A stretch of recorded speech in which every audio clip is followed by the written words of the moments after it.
একেবারে গুন্ডাদের আখড়ায় পরিণত হয়েছে বাংলার পঞ্চায়েত ব্যবস্থা।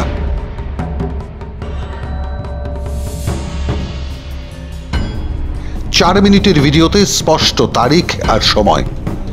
ঘটনাস্থল কুলপি ব্লকের চণ্ডীপুর গ্রাম পঞ্চায়েত। ছবিতে দেখা যাচ্ছে একটি লোক দলবল সহ এগিয়ে এসে পেটাচ্ছে আর একজনকে।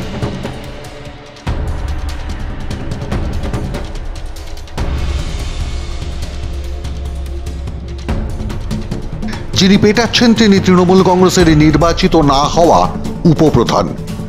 কারণ পঞ্চায়েত ভোট হতে দেওয়া হয়নি এই চণ্ডীপুর গ্রাম পঞ্চায়েতে। আর যাকে মারছেন তিনি একজন সরকারি কর্মচারী, গ্রাম পঞ্চায়েতের এক্সিকিউটিভ অফিসার, যিনি চাকরির পরীক্ষা দিয়ে এই চাকরিটা পেয়েছেন।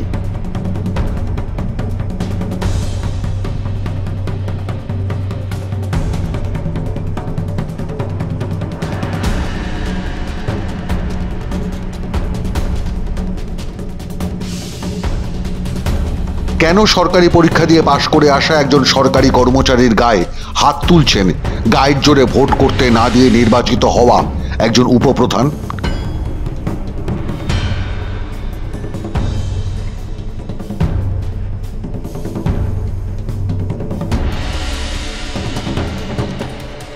মূল ঘটনার শুরু মাসিক বৈঠকের সিদ্ধান্ত লেখা নিয়ে।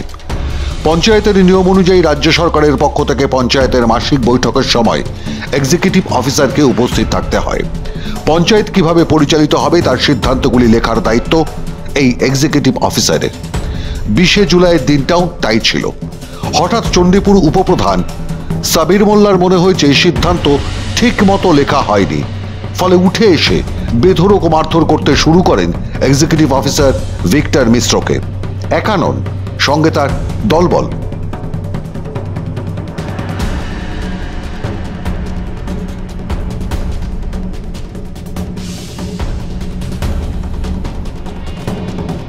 যদিও তৃণমূল কংগ্রেস নেতারা মনে করেন এটা একটা ছোট্ট ঘটনা আর সমস্ত সমস্যা নাকি মিটে গেছে। এক্সিকিউটিভ অফিসার নাকি পুলিশের কাছে মুচলেকাও দিয়েছেন। আমাদের যে উপপ্রধান আছে এ কোনো একটা বিষয়ে সেক্রেটারির কাছে জানতে যায়, সেই জানতে যাওয়াতে দুজনের মধ্যে কথা কাটাকাটি হয়, ঠেলাঠেলি হয়। সেইটাকে ভিডিও ফুটেজে দেখাচ্ছে, তা ঠেলাঠেলি হলে তা হাত ফাত ছুটবে, সেটাকে একাংশ লোক ভিডিও ফুটেজে ছেড়ে বলছে সরকারি কর্মচারীকে বেধড়ক মারা হয়েছে। এরম কোনো ঘটনা নয়। তারপর সেই সরকারি কর্মচারী যিনি আছেন, যিনি সেক্রেটারি সাহেব, তিনি তো নিজেই তো থানায় বলেছে, মুচলেখা দিয়েছে যে আমি কোনো লিগ্যাল অ্যাকশন নিতে চাই না। মুচলেখা দিলে এই অভিযোগপত্রটা কিসের? কে লিখছেন এই অভিযোগপত্র? নাম ভিক্টর মিশ্র। কে তিনি? চণ্ডীপুরের এক্সিকিউটিভ অফিসার। কাকে এই অভিযোগপত্র পাঠানো হচ্ছে? তিনি আইসি ঢোলপুর। মূল অভিযুক্তের নাম সাবির মোল্লা, উপপ্রধান চণ্ডীপুর। কি ব্যবস্থা নিয়েছে তৃণমূল কংগ্রেস? 15 দিনের জন্য উপপ্রধান আসবেন না পঞ্চায়েতে। পঞ্চায়েত কি পাড়ার স্কুল নাকি? 15 দিনের সাসপেন্ড। পিছনে রয়েছে আরও পঞ্চায়েত সদস্য এবং তৃণমূল নেতাদের নাম। এই দেখুন, আমরা দলগতভাবে দিনান্দের পৌঁছে গেছি। আমাদের উপপ্রধানকে বলেছি আগামী 15 দিন পঞ্চায়েতে কোনোভাবে তুমি যাবে না, দল যতক্ষণ না বলবে। এরপরে যদি কেউ বা কারা এইটা নিয়ে বেশি মাতামাতি করে, এমন একটা ছোট্ট ঘটনা, হ্যাঁ জানি ঘটনাটা নিন্দনীয়, একটা সরকারি কর্মচারীর সঙ্গে এইভাবে হাতাহাতি বা এরকম ঠেলাঠেলি করা ঠিক হয়নি, কিন্তু তথাপি বলবো যে এই ঘটনাটা খুব বেশি বড় ঘটনা নয়। এখনো নির্লজ্জের মতো তৃণমূল কংগ্রেস নেতারা বলে চলেছেন এটা খুব একটা বড় ঘটনা নয়। যদিও বিডিও জানিয়েছেন সংশ্লিষ্ট আধিকারিকের সঙ্গে তিনি কথা বলেছেন ইতিমধ্যে। প্রয়োজনীয় নির্দেশও দেওয়া হয়েছে চণ্ডীপুর পঞ্চায়েতকে।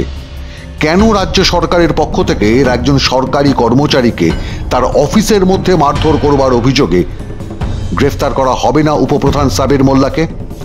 কোন পথে নিয়ে যাওয়া হচ্ছে বাংলার পঞ্চায়েত ব্যবস্থাকে?